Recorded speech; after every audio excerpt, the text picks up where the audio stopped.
उत्तर प्रदेश के सहारनपुर से भ्रष्टाचार के खिलाफ एक बड़ी कार्रवाई की खबर सामने आई है, जहां उत्तर प्रदेश सतर्कता अधिष्ठान मेरठ सेक्टर की ट्रैप टीम ने राज्य कर विभाग के एक अधिकारी को 1 लाख रुपए की घूस लेते हुए रंगे हाथ गिरफ्तार कर लिया। यह कार्रवाई सोमवार को की गई, जिसने पूरे विभाग में हड़कंप मचा दिया। गिरफ्तार किए गए अधिकारी की पहचान सुनील कुमार के रूप में हुई, जो सीटीओ कार्यालय में सहायक आयुक्त के पद पर तैनात था और सचल दल द्वितीय इकाई दिल्ली रोड सहारनपुर में कार्यरत था। टीम ने उसे उसके ही आवास से रिश्वत लेते हुए पकड़ लिया, जिससे यह साफ हो गया कि मामला लंबे समय से चल रहे भ्रष्टाचार का हिस्सा है। शिकायत के मुताबिक सहारनपुर के एक व्यापारी जो रुड़की तक स्क्रैप का कारोबार करता है, लगातार इस अधिकारी की अवैध वसूली से परेशान था।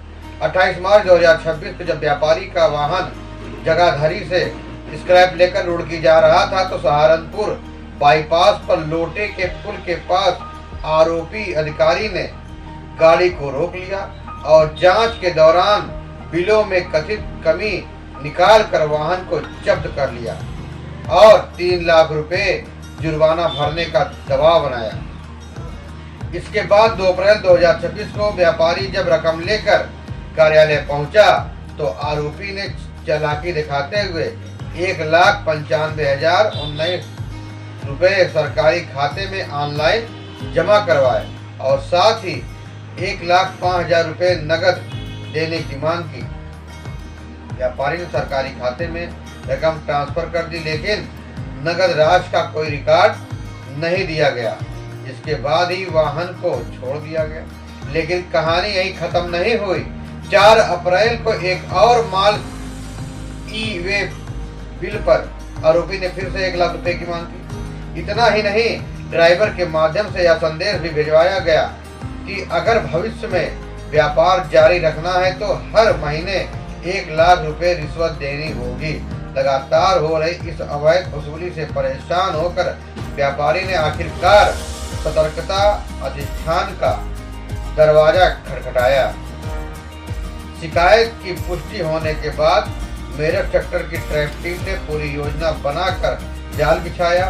तय रणनीति के तहत जैसे ही आरोपी ने अपने आवास पर 1 लाख रुपए रिश्वत के रूप में लिए, टीम ने उसे मौके पर ही गिरफ्तार कर लिया। इस कार्रवाई के बाद विभाग में खलबली मच गई, हड़कंप मच गया और आरोपी के खिलाफ संबंधित धाराओं में मुकदमा दर्ज करने की प्रक्रिया जारी है। यह मामला न केवल भ्रष्टाचार के खिलाफ एक सख्त संदेश देता है, बल्कि यह भी दिखाता है कि अगर पीड़ित हिम्मत करे और शिकायत दर्ज कराए तो कानून ऐसे भ्रष्ट अधिकारियों को सलाखों के पीछे पहुंचा सकता है। यह कहानी सिर्फ एक अधिकारी की गिरफ्तारी की नहीं है, बल्कि उस सिस्टम की परतों को खोलती है जहां गिरफ्तारी के पद पर बैठे कुछ लोग अपने अधिकारों का दुरुपयोग कर आम नागरिकों और व्यापारियों का शोषण करते हैं। सहारनपुर में हुई यह कार्रवाई एक उदाहरण है कि कैसे भ्रष्टाचार धीरे धीरे व्यवस्था की जड़ें जमाता है और लोगों को मजबूर करता है कि वे या तो झुक जाएं या संघर्ष करें। इस पूरे घटनाक्रम में सबसे महत्वपूर्ण भूमिका उस व्यापारी की रही जिसने डर और दबाव के बावजूद चुप रहने के बजाय आवाज उठाने का साहस दिखाया। अक्सर ऐसे मामलों में लोग बदले की भावना या भविष्य के नुकसान के डर से शिकायत दर्ज कराने से कतराते हैं, लेकिन इस बार एक व्यक्ति की हिम्मत ने पूरे सिस्टम को हिलाकर रख दिया और आईना दिखाया। सतर्कता अधिष्ठान का यह कार्रवाई यह भी दर्शाती है कि जब जांच एजेंसियां पूरी रणनीति और प्रमाण के साथ काम करती हैं, तो भ्रष्टाचार की सबसे मजबूत दीवार भी गिराई जा सकती है। यह उन सभी लोगों के लिए एक चेतावनी है जो अपने पद का गलत इस्तेमाल कर अवैध कमाई में लिप्त हैं। यह घटना हमें यह सोचने पर भी मजबूर करती है कि आखिर क्यों आज भी व्यापारियों और आम जनता को अपने वैध काम के लिए रिश्वत देने को मजबूर होना पड़ता है। क्या यह केवल कुछ व्यक्तियों की गलती है या फिर व्यवस्था में कहीं गहरी खामियां मौजूद है? यह सवाल आज भी हमारे सामने खड़ा है। हालांकि इस कार्रवाई ने एक सकारात्मक संदेश जरूर दिया है कि कानून की पकड़ से कोई बच नहीं सकता।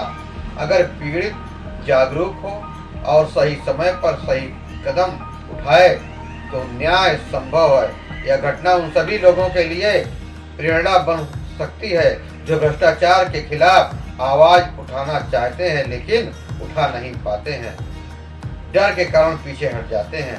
आखिरकार यह सिर्फ एक गिरफ्तारी नहीं बल्कि एक उम्मीद की किरण है, एक ऐसा संकेत है कि व्यवस्था में सुधार संभव है और ईमानदारी अभी भी जिंदा है। अब यह समाज और प्रशासन दोनों की जिम्मेदारी है कि इस तरह की कार्रवाई को निरंतर बनाए रखा जाए ताकि भ्रष्टाचार की जड़ों को खत्म किया जा सकते हैं। दोस्तों, आपको यह खबर कैसी लगी? फिर मिलेंगे नई जानकारी के साथ, नई खबरों के साथ। तब तक के लिए जय हिंद, वंदे मातरम।